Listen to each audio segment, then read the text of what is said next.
All right. Good morning, everybody. So we're back at it with a continued focus on the energy crisis globally. It's really the number one thing to keep your eye on at this point.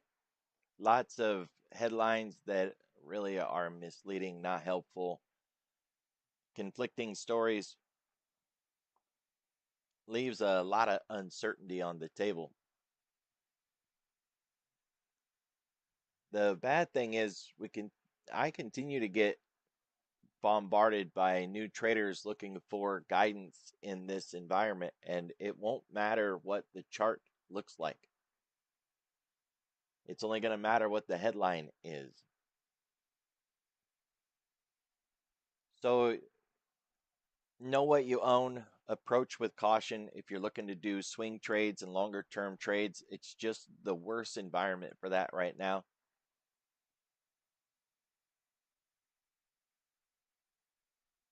Either go a lot farther out into, say, fourth quarter or even into next year, and or focus on very short duration stuff, things that are done by the end of the week, maybe even a little closer than that.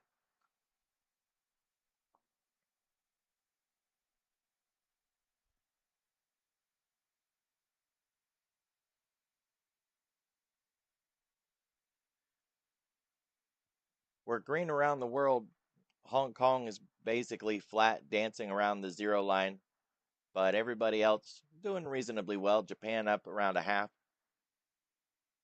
U.S. markets 1% and above.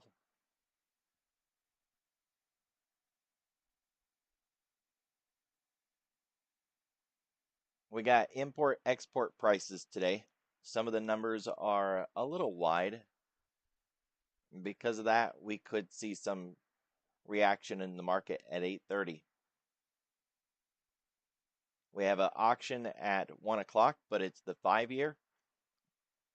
I would never recommend ignoring data, but when it comes to seeing the response from the markets because of an auction, the 5-year really doesn't stand out to me. So, yeah, I'll be watching the clock, keep an eye on it at 1 when this auction comes through, but I don't have a lot of faith that the 5-year is going to give us any trouble.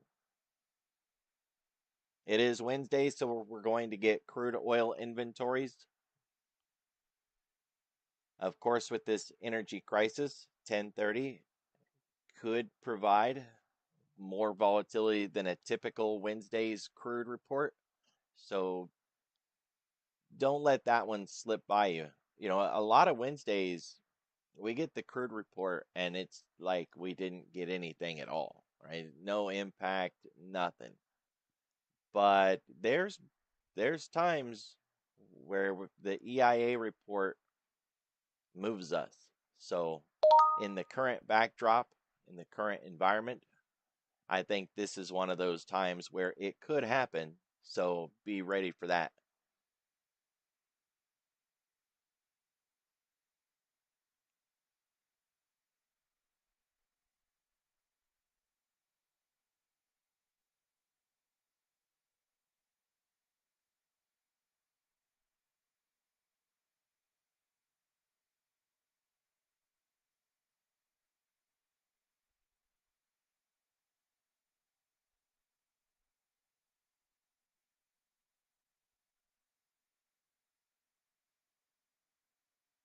We continue to see a rate hike priced in. It's a very small percentage at this point, but it's not getting unwound as quickly as I had expected. You can see here down below, it went from 8.3 to 4.1, so it lost 50% of what was priced in, but it's still here. And that's a bit of a surprise at this point. Kind of expected it would have been gone already.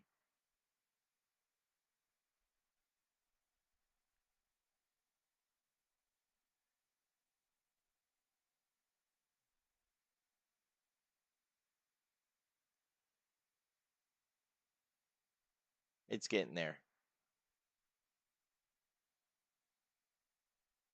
If you go all the way out to the July meeting, you can see that they wiped out all those other rate cuts, the multiple or rate hikes, the multiple hikes that they had priced in. There's still two left. The single rate hike went from 20.6 to 9.6. So again, cut in half. They are winding it back, but it's just slower than it should have been. Either way, this is helping the market stay afloat. It's not much, and it's not the only thing that's helping, but unwinding a rate cut, a rate hike, it's so weird to say hike in this environment. Just keep tripping on it. Unwinding a rate hike benefits the market. So there's that. But it wasn't even a serious hike to begin with, right? Like the idea that they would be hiking at all just seemed a little unrealistic. So they're getting it back out. By the end of the week, all of that should be gone, and we should be looking at higher for longer and or some potential cuts. I still believe the dot plot is showing one for the year, maybe one cut by the end of the year, and the market is projecting two. I believe that's the current dichotomy. And until that changes, then we just expect this all to normalize back into that regime. And we don't have it yet. It's still working on it.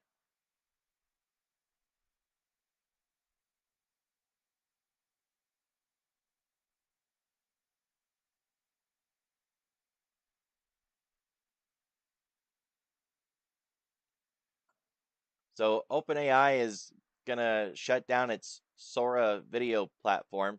That should whack Disney a little bit, right? I think they ponied up quite a bit of money in that.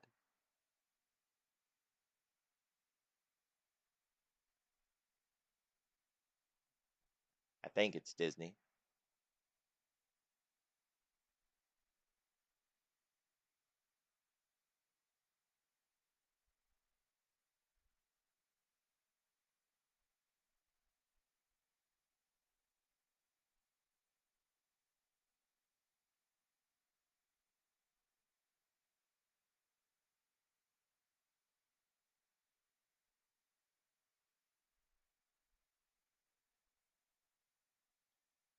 Keep your eye on any headlines that talks about restricted redemptions. They're kind of brushing this one under the table at the moment, but that can come back swiftly if we make some moves to the downside.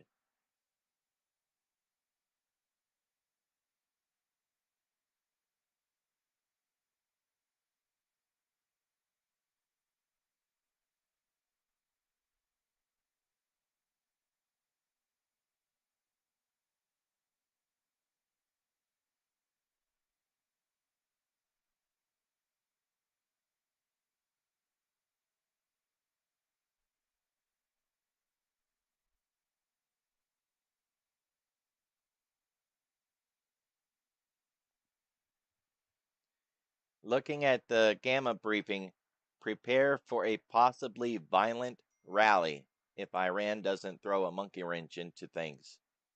As the market rallies higher, dealers will be forced to jump on the bandwagon and buy back futures they have sold in order to stay delta neutral. We've talked about this before, right?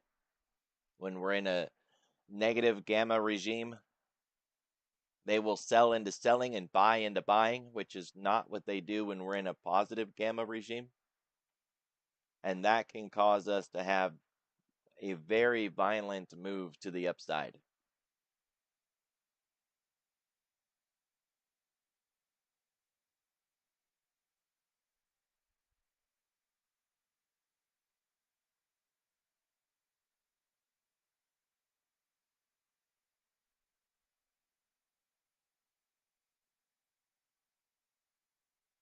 All right, we got 65.56, and we got this level here, 65.50. If we continue to look to the right, 6,600, it's a pretty large level. Then it thins out into 67. We cross the barrier. We're on the other side. After that, we're up here. The 7,000 level with the biggest one on the table on that side. Now from where we're at, if we do break 65.50 and fade down, we got 6,500 back here. As you can see, it's the largest level.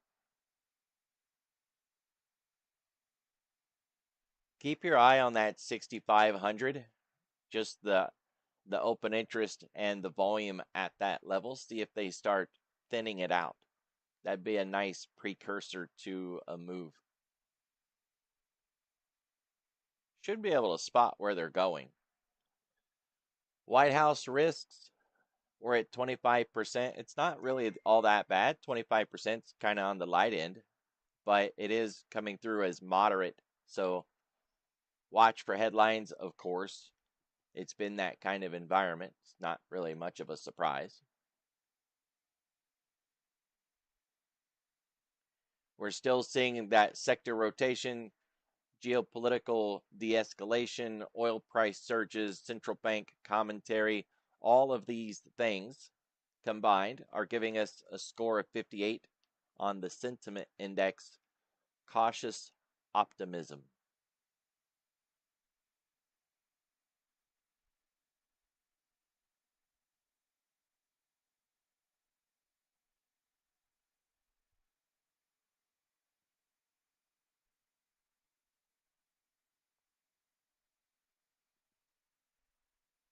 The call and put wall stayed in place. So this morning we are tangled up with the 3-day. We're underneath the 3-week, but we've tagged it yesterday afternoon and we tagged it again last night. So we got to get back above that 3-week moving average. Got the 10-day above that with the volatility trigger. Then the 0 gamma line, getting above that would put us in positive market territory, positive gamma. 67.50 is also the 20-day moving average. We get above that, and we've got the 10-week way up there. Now, it's a long ways off, and the call wall is up there somewhere. There it is. 71.50. That's a little exuberant. Still got the 50-day to get back above, and the 200 is in there somewhere.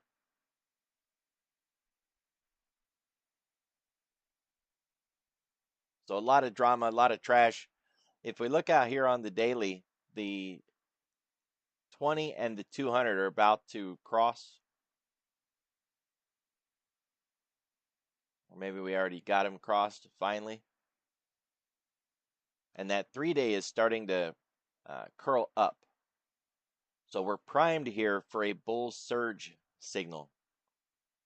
We had the bear surge back here. Price crossed the 3 and the 10 and then got below the 10 steep enough and swiftly enough that it dragged the 3 through the 10. So price goes through and then the 3 goes through. That's your bear surge signal.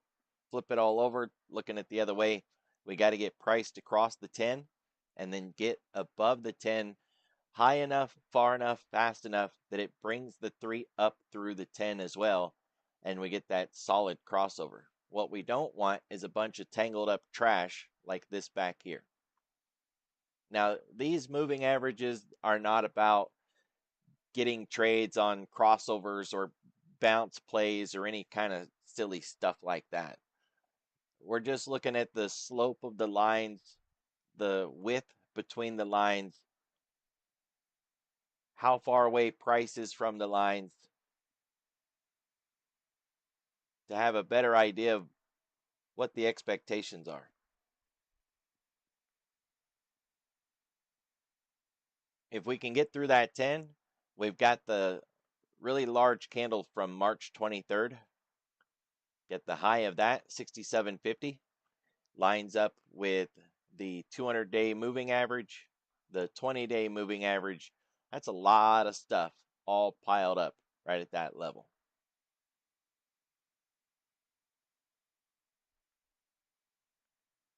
Looks like the 200 is just a little higher than that. Maybe 67, whatever that is, just a little bit higher.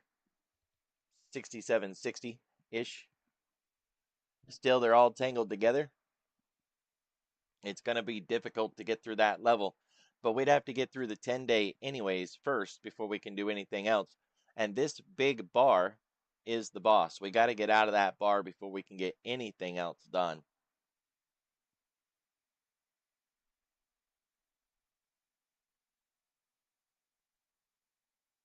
And as we talked about earlier this week, you can really break that bar into two parts. The wick area all by itself, and then everything below that wick area as a separate box. So if we break back down below the close, then we'll deal with all this lower area stuff like we did yesterday. Otherwise, as long as we're above the close, we want to deal with this area separately. And that involves, at the moment, that 10-day.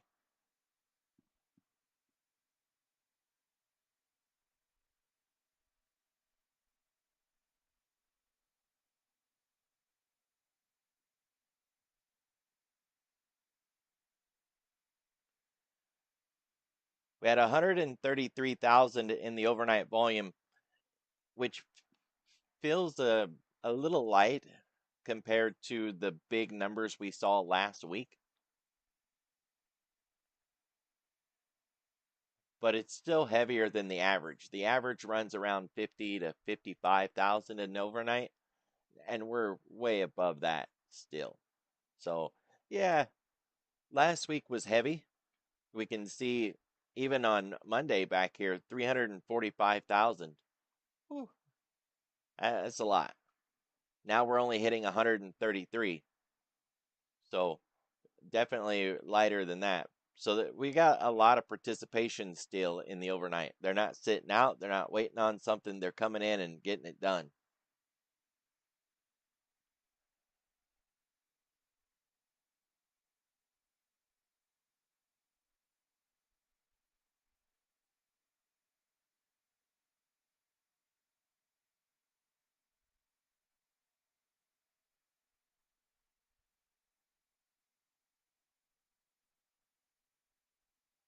Now, if you look at the open interest at where we're at right now, we're still really light. And it's quite possible that a lot of this that we're seeing is just them building out their position after the contract change. That's possible. I'm willing to give them that. It it just seems a bit suspect because it's in the overnight rather than building out their new positions during the regular session. But yeah, we're still coming in a little light compared to where we were. There was a contract change, could give a bit of a benefit to the doubt.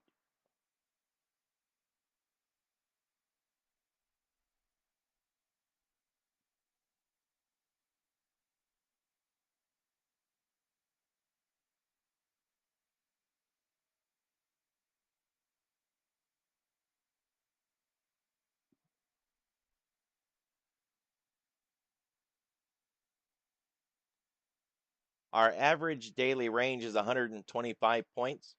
We're not yet to either side, but we are up on the morning, close to 1%. So in theory, we're closer to the upper edge than we are the lower edge.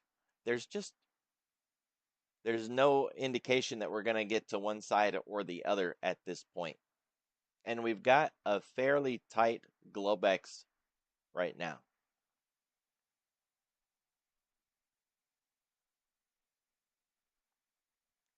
GTFO, we got to get out of the box to get anything else done.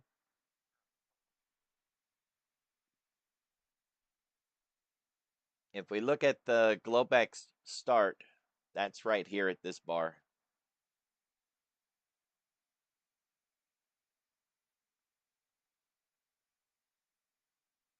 Which means that all of this was from yesterday. So on the attempt for the inside day breakout, we barely wicked above, was rejected and came right back in again.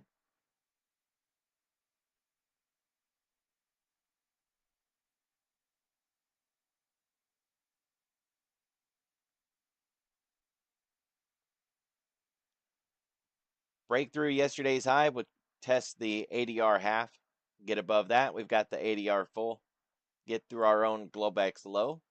We can challenge the mid of yesterday.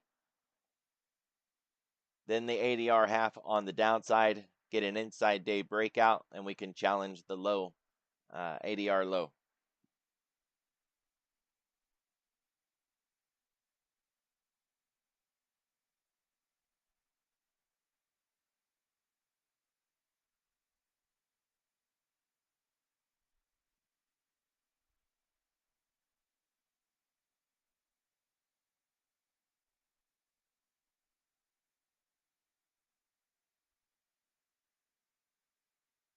Today's floor pivot higher than yesterday, that's bullish.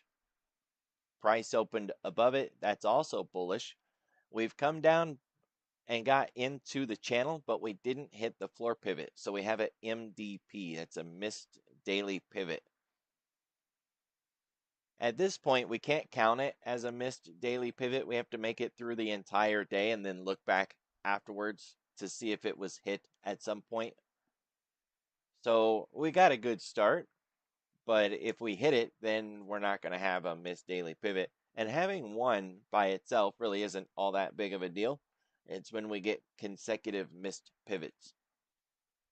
The fact that we're above it is a good step. That's considered bullish, especially after the turnaround from back here. That was the lowest floor pivot, and since then we've been getting higher pivots. Yesterday we were cutting back and forth through that level, closed above it. That's considered a positive bias. And now this morning, so far, we haven't hit it. So if you're considering the idea of the way the market would bottom out and try working its way back the other direction, this is a good start to that turnaround. By itself, it's nothing, right? It's just the bare minimum start to something different. We got a ways to go yet. The main thing being we've got to get through this really big bar, right? So we're back above the weekly pivot. That's bullish. We're above today's floor pivot. That's bullish. We do got the S&R levels for today, which should be narrower than yesterday. Yesterday's was really big because Monday was a big bar day. With yesterday being narrower, today's levels should be a lot closer. Yeah, definitely a lot closer. 66.92 cog line for R1 and 65.85 for S1. And we can hit S1 without an inside day breakout, but to get R1, we're going to need to get out of yesterday's range. R2 is still inside that Monday candle that we got to deal with. But we'll worry about that if we can get through R1.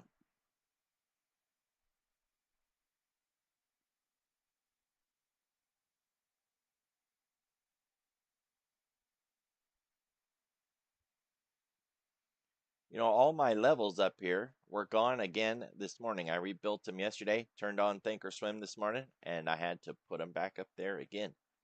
I think maybe they're changing something up here, right? They're messing with the code, or maybe I'm just giving them too much benefit and their platform's just a little janky.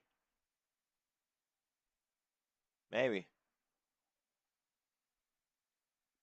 Looking at the profile for the week, we still have last week's point of control overhead. If we do get a breakout of Monday's level, we're going to have to deal with that. 67.72. But for right now, the main thing is the value area that we're in and this point of control that's underneath this 66.32 cog line.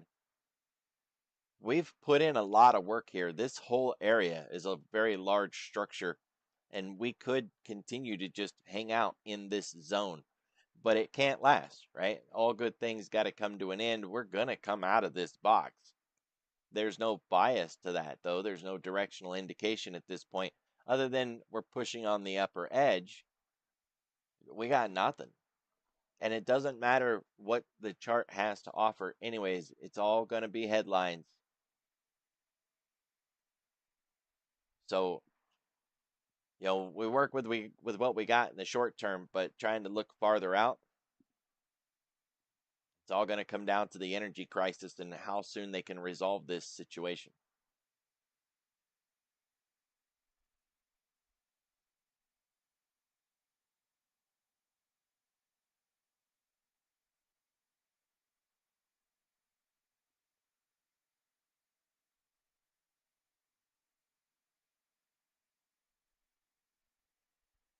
$10-day, 30-minute volume profile in TPO.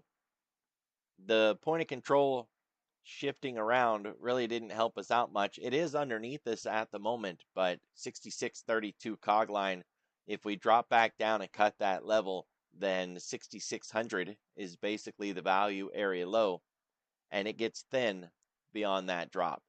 So keep your eye on, say, 6600 or 6592 cog line. We get below that value area, there's not much down here to help us out. To the upside, we still got that large price shelf, 6750. It's a big structural level. It's going to be hard to get through that area. It's not to say we can't do it, especially with headlines. We could certainly just, rip it. But that rip kind of move doesn't sustain well, right? We had one back here on Monday, and it caused a massive liquidity gap, and they're still trying to fill in the hole.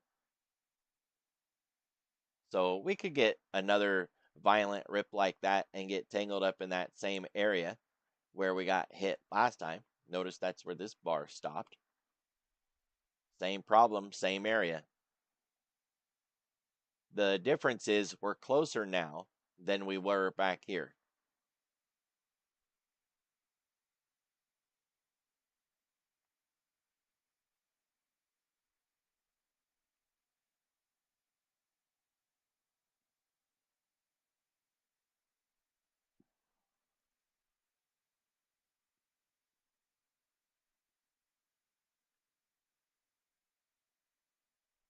We got a new VPOC from yesterday.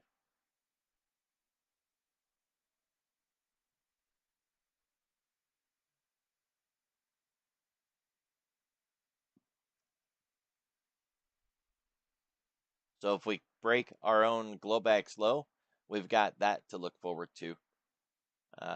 Around, it's close to 6611 cog line. It's not there, but it's close.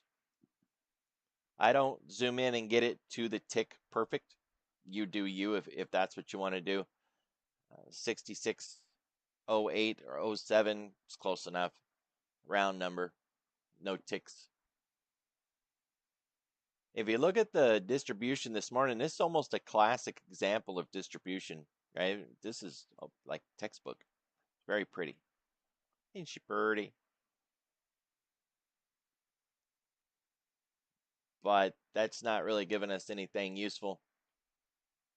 We didn't run into large groups on the edges. We just faded out, right? Buyers got exhausted, sellers got exhausted. We're still hanging out in the middle. No dominance. Pretty decent balance. So GTFO, right? We got to get out of the box.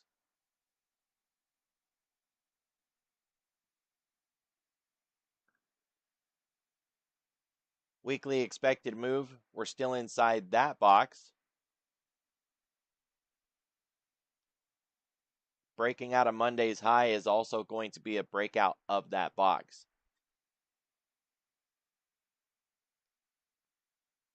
1.3% below the 10-week. There's nothing wrong with that.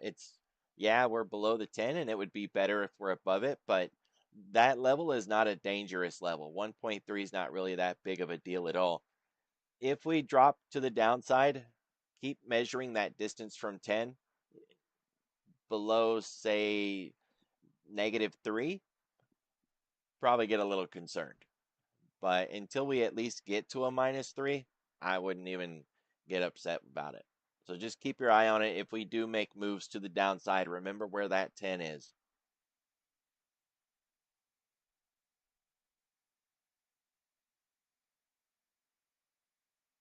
for the 10-day, we're basically back on it. I run two little imaginary boxes, a 0.5% above and below, and 1% above and below that 10-day moving average. Now we're inside the smaller box right now. It's a bit of a safety zone, but safety like the calm in the center of a storm, right? You get in the middle of a storm, you're in the calm spot. It's not really all that safe because the storm's got to keep moving and you're going to get back into the thick of things quick enough. We're near the zero line. The bid ask changes, the pace of the tape, the size of the positioning, the pulling and the stacking, everything with the flow of the pace of the market changes when we're in this zone. If you day trade in the options market and you're watching that flow, you'll understand what I'm talking about. But it's a subtle nuanced difference, right? So we got to get out of this zone. And it's not likely that we're going to see the flows get us out of here. We're going to need some external influence to get us out of here. Then we'll see those flows change.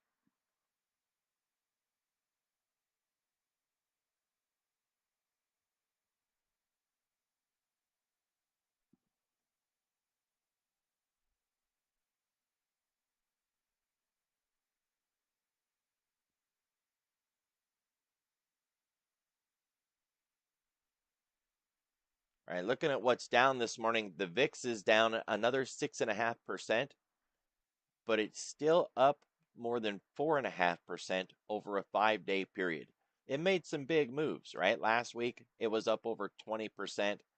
So we're still unwinding all of that, down 6.5 this morning, but still up more than 4.5 over a 5-day period. That's still quite a lot. The Mag 7 down volume is down. Yep, that's a double negative. Figure that out, math nerd. Nat gas, energy, more energy. That's really all the negative. Now flip it around, look at what's up this morning. What's that? Gold miners, junior miners, Bitcoin, Mag 7 up volume is up. Uranium, more Bitcoin, uranium again. China, UFO. Metals and mining, robots, emerging markets, which we used to just lump in as a China play. It's not necessarily so much anymore. Chips, quantum, boy, it's just such a wide, diverse market breadth this morning. All of them up more than 1%, let alone my benchmark of 0.5%. They're all up more than 1%.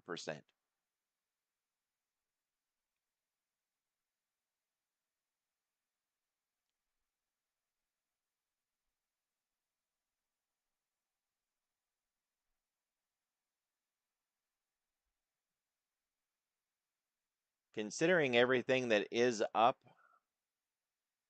there's not much left. So we've got a very bullish backdrop in market breadth this morning. Breadth can be destroyed by volatility, crude, dollar bond yields, treasuries. Those can wipe out market breadth. But it's very likely dealer positioning won't go against market breadth. So there is that. We're likely to see dealer positioning work with it rather than against it.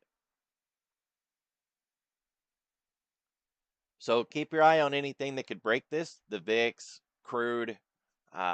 Keep your eye on the 10-year, the dollar,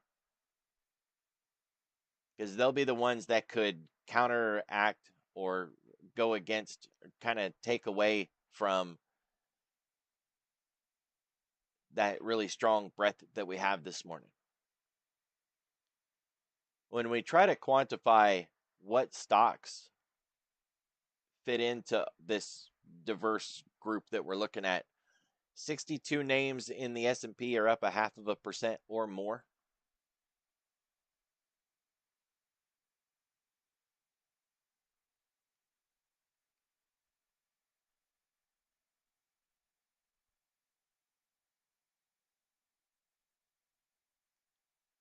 Microsoft, Google, So we got the mags in there, Amazon. All right, so they're getting it done. We got financials, big banks, nice and diverse. We'll flip it over and look at the NASDAQ. 61% of the NASDAQ is up at least a half of 1% this morning too. So that's not bad. It's not as bullish as we have seen, right? Even just recently, we've seen a morning where we had 75 and 80%. So sitting in the 60s, not that bad. It's not it's not a bad thing either. We don't want a market where we've already made all of our moves in the pre-market and then we don't have anything left when we get into the trading day.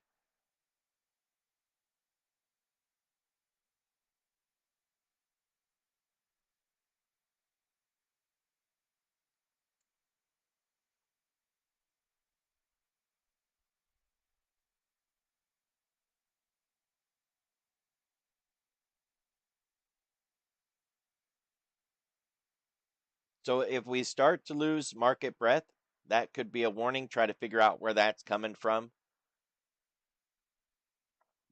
Otherwise, dealers should work with that breadth, not try to go against it.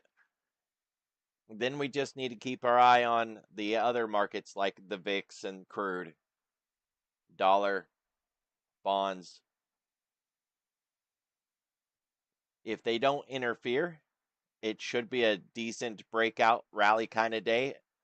And it ties in with what we saw from Gamma Labs, right? That was Gamma Labs' warning. Prepare for a violent rally if Iran doesn't throw a monkey wrench into it. So if we don't get any crazy headlines or they don't attack something, blow something up, yeah, it is trying. It really is. So, typically I would be looking at my favorite trade, the inside day breakout failure, getting into that 111 or 1236 and then flipping it over and coming back in. I don't think I'm going to try to flip that over and come back in today. If we get our inside day breakout of yesterday's high, there could be a first touch play, right? I'll take one of those maybe. But if we get this breakout, I expect we'll make it through and keep right on going simply because of the zero gamma environment and the dealers coming in to add to that buying and all of the market breadth that we have this morning that is fueling this, right? So headlines, they can break it, or one of those markets that we talked about, treasuries, commodities, something like that. Otherwise, this should be a really good bullish play. Let's back up for a second and look at how bullish could we get. We got our ADR lines, right? 67.70. So that's the full ADR. That's a given. If we move the entire average daily range in a single direction, that would put us at 67.70.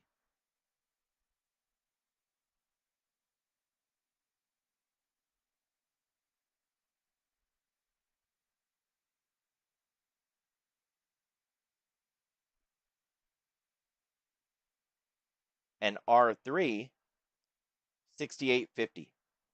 So if we get above 67.70 and we keep driving to the upside, 68.50 is R3. Now, R3 in the indexes is kind of rare. I'm not saying we haven't done it before. We have, and we'll certainly do it again. It doesn't feel like that kind of day yet at this point. The reason I bring it up, though, is because we could just keep grinding, right? If we get the full ADR and it just keeps pushing anyways, then we could see that kind of grind, especially with dealer positioning behind us, adding fuel to the fire, and we could just keep right on moving up there and get it. It very likely wouldn't be sustainable either. If we did get there, it will probably fall back quickly. But It's on the table if we get through the ADR full and we keep pushing. Those grind higher days chew up new traders who keep looking for the reversal that we typically get, because we won't get one, right? If it's a grind higher day, we're just going to do that. We just keep grinding and grinding and grinding and pushing higher against every signal and everything that says we've gone far enough and we shouldn't go any further, and we just keep going further anyways. So be careful of that. Watch the clock. Keep your eye on the news today. Be careful. Be safe.